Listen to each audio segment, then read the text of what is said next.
जिला consumer forum ने बड़ा निर्णय दिया है। इस पूरे मामले की पैरवी एडवोकेट मुकेश रंगा जो हमारे साथ हैं उन्होंने की।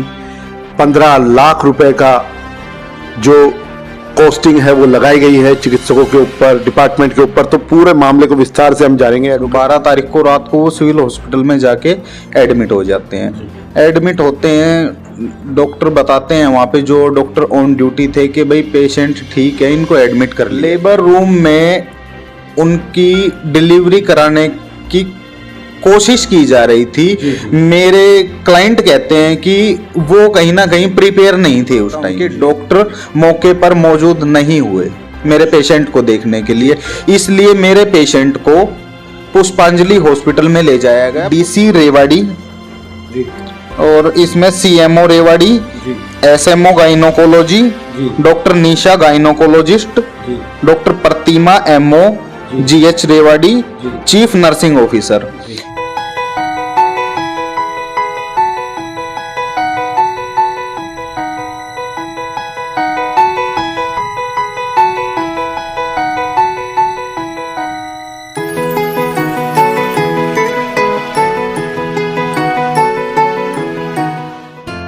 एक गर्भवती महिला की डिलीवरी के दौरान गर्भ में ही बच्चे की मौत और उसके बाद गलत तरीके से उपचार देने से महिला का मां बनने का जो सपना था उसे छीन लेने के मामले में जिला कंज्यूमर फोरम ने बड़ा निर्णय दिया है। इस पूरे मामले की पैरवी एडवोकेट मुकेश रंगा जो हमारे साथ हैं उन्होंने की। 15 लाख रुपए का जो कॉस्टिंग है वो लगाई गई है चिकित्सकों के ऊपर, डिपार्टमेंट के ऊपर। तो पूरे मामले को विस्तार से हम जानेंगे एडवोकेट मुकेश रंगा जी से। वकील साहब, क्या पूरा मामला था, क्या कॉस्टिंग लगाई है कोर्ट ने, थोड़ा सा बताएंगे। इस मामले में क्या हुआ था कि मेरे क्लाइंट है एक फूल कुमारी जो अब रेवाड़ी आदर्श नगर से हैं। उनकी डिलीवरी का टाइम था नवंबर 2021 में 12 तारीख के आसपास। 12 तारीख को रात को वो सिविल हॉस्पिटल में जाके एडमिट हो जाते हैं। एडमिट होते हैं, डॉक्टर बताते हैं वहाँ पे जो डॉक्टर ऑन ड्यूटी थे कि भाई पेशेंट ठीक है, इनको एडमिट कर लिया जाए। उन्होंने एडमिट कर लिया। अब एडमिट के ड्यूरेशन में जो भी उन पेशेंट को ट्रीटमेंट देना था, उनको देखना था, ऑब्जर्व करना था, वो करते रहे। सुबह 5-6 बजे तक सब कुछ ठीक चल रहा था। मेरा पेशेंट भी ठीक था, उसकी कंडीशन भी ठीक थी, उसका बच्चा भी ठीक था जो डॉक्टर बताते हैं। उसके बाद में पेशेंट की अचानक से तबीयत बिगड़ने लगी है। ये बात है 13 तारीख की सुबह मॉर्निंग टाइम में 6 बजे। ये तो पेशेंट की कंडीशन बिगड़ने लगी तो उनको लेबर रूम में ले जा रखा था।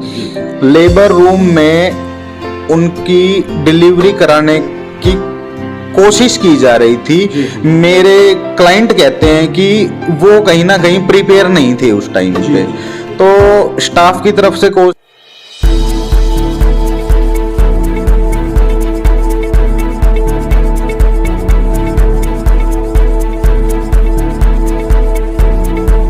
कोशिश की जा रही थी। उनमें से एक स्टाफ ने मेरे पेशेंट को पुश किया है।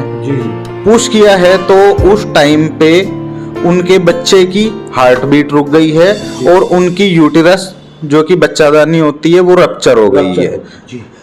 उस दौरान मेरे पेशेंट की कंडीशन क्रिटिकल हो गई है और उस समय नागरिक अस्पताल रेवाड़ी में कोई भी गाइनोकोलॉजिस्ट डॉक्टर मौजूद नहीं था। उन्होंने ऑन कॉल फोन करके डॉक्टर को संपर्क किया कि पेशेंट की कंडीशन क्रिटिकल हो गई है, आप हॉस्पिटल में आइएगा। परंतु कोर्ट कार्रवाई में जो मैंने देखा है, उनका एफिडेविट आया हुआ है, मैं उसको देख के ये बता सकता हूँ कि डॉक्टर मौके पर मौजूद नहीं हुए मेरे पेशेंट को देखने के लिए। इसलिए मेरे पेशेंट को पुष्पांजलि हॉस्पिटल में ले जाया गया। पुष्पांजलि हॉस्पिटल में जाते ही मेरे पेशेंट की जांच की गई। जांच के दौरान पाया गया कि बच्चा मृत है पेट में और यूटेरस रप्चर हो चुकी है जो कि रिमूव करनी पड़ेगी। मेरे पेशेंट की बच्चादानी तक निकालनी पड़ी सिविल हॉस्पिटल के स्टाफ की लापरवाही के कारण। बच्चा भी गुजर गया और यूटेरस भी रिमूव हो गया। अब मेरी क्लाइंट फूल कुमारी भविष्य में कभी मां नहीं बन सकती। उनके 3 बेटियां थी, 3 बेटियों के ऊपर 1 बेटा हुआ था उनको। जी।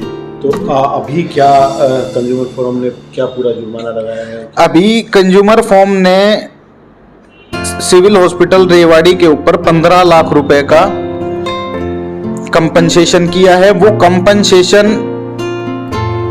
मैं आपको एक बार बता देता हूं। ये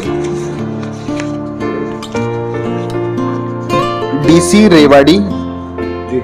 और इसमें CMO Rewari, SMO gynaecology, doctor Nisha gynaecologist, doctor Pratima MO, GH Rewari, chief nursing officer, इन सभी लोगों की जिम्मेदारी तय करते हुए कंपनसेशन फिक्स किया गया है 15 लाख रुपए।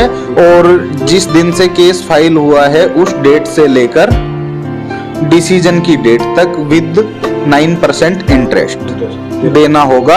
और 1 लाख रुपए जो मेरे क्लाइंट के मेडिकल एक्सपेंसेस में, दवाइयों में लगे, उसके दिए गए। आम लोगों से ये अपील करना चाहता हूँ कि लोगों को स्वास्थ्य सेवाओं के प्रति व अपने स्वास्थ्य के प्रति जागरूक होना चाहिए, क्योंकि आज के समय में मेडिकल नेग्लिजेंसी की समस्याएं बहुत ज़्यादा बढ़ती जा रही हैं और लोग कहीं ना कहीं इस आवाज़ को उठा नहीं पाते।